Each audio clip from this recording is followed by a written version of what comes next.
Welcome friends. কিছুক্ষণ আগেই সংসদে 2024-25 অর্থবর্ষের বাজেট পেশ করেছেন অর্থমন্ত্রী নির্মলা সীতারামন। সেই বাজেটে মধ্যবিত্ত থেকে শুরু করে সরকারি কর্মী, শিক্ষক, পেনশনার, আশাকর্মী, অঙ্গনওয়াড়ি কর্মী সকলের জন্য কী ঘোষণা হয়েছে অবশ্যই দেখে রাখবেন এবং জনস্বার্থে ভিডিওটি বেশি বেশি করে শেয়ার করবেন। চ্যানেলে নতুন হলে সাবস্ক্রাইব করবেন। চলে আসুন এক নজরে দেখে নেই আজকের বাজেটের বড় ঘোষণাগুলি। আয়ুষ্মান ভারতের আওতায় দেশের সমস্ত আইসিডিএস ও আশা কর্মীরা পিএম আবাস যোজনায় আগামী 5 বছরে আরও 2 কোটি বাড়ি তৈরি হবে। সিমেন্ট, মিনারেল ও শক্তি করিডর তৈরি হবে।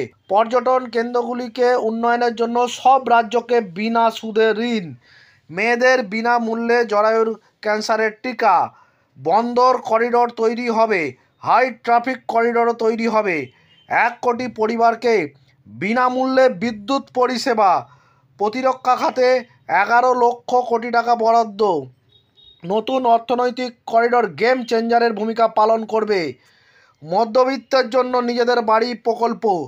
প্রত্যক্ষ ও পরোক্ষ কর অপরিবর্তিত থাকবে। রীতি মেনে কর কাঠামো অপরিবর্তিত। আয়কর কাঠামো অপরিবর্তিত। 7টি নতুন আইআইটি তৈরি হয়েছে।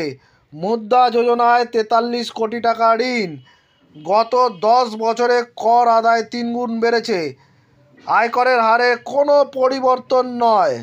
মোদি জামানায় $600 বিলিয়ন এফডিআই। দেশে 149টি বিমানবন্দর তৈরি হয়েছে। আয়কর ছাড় 7 লক্ষ টাকা পর্যন্ত। লাক্ষাদ্বীপের পর্যটনে বিশেষ জোর। 40,000 সাধারণ রেল কোচকে বন্দে ভারতের আদলে বানানো হবে। মধ্যপ্রাচ্য ইউরোপ অর্থনৈতিক করিডর হচ্ছে।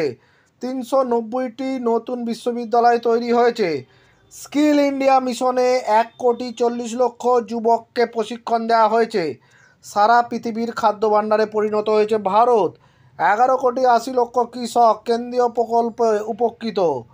প্রতিরক্ষা খাতে বরাদ্দ 11% বাড়ানো হয়েছে।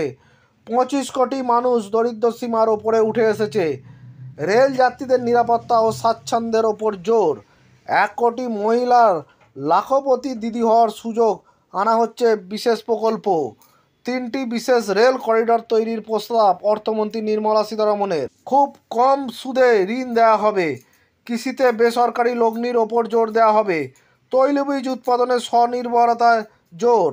দেশে আগের থেকে অনেক বেশি খাদ্য উৎপাদন হচ্ছে। সামুদ্রিক মাছের রপ্তানি আগের তুলনায় অনেক বেড়েছে। দুধ উৎপাদনে ভারত বিশ্বের মধ্যে সর্ববৃহৎ।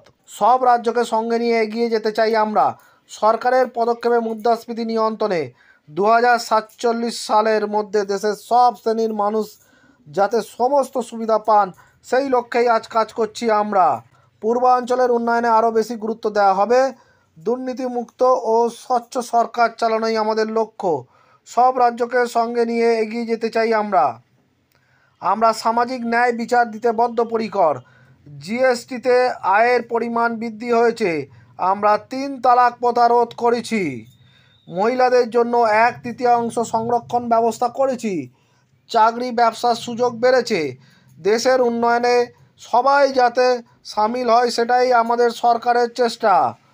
আমাদের সরকারের প্রতি দেশের যুব সম্প্রদায়ের প্রত্যাশা বেড়েছে।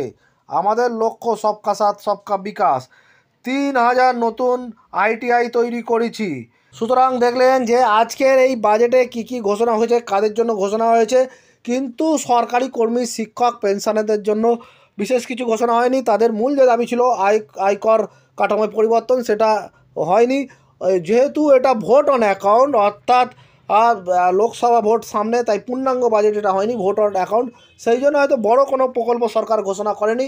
আবার যখন নতুন সরকার আসবে ভোটের পরে, তখন হয়তো দেখা যাবে বিশেষ কোনো ঘোষণা থাকতে পারে। তবে এই মুহূর্তে কিন্তু এই বাজেটে ভোট অন অ্যাকাউন্ট যেটা, সেখানে কিন্তু বড় কোনো ঘোষণা হয়নি, গুটি কয়েক ছাড়া।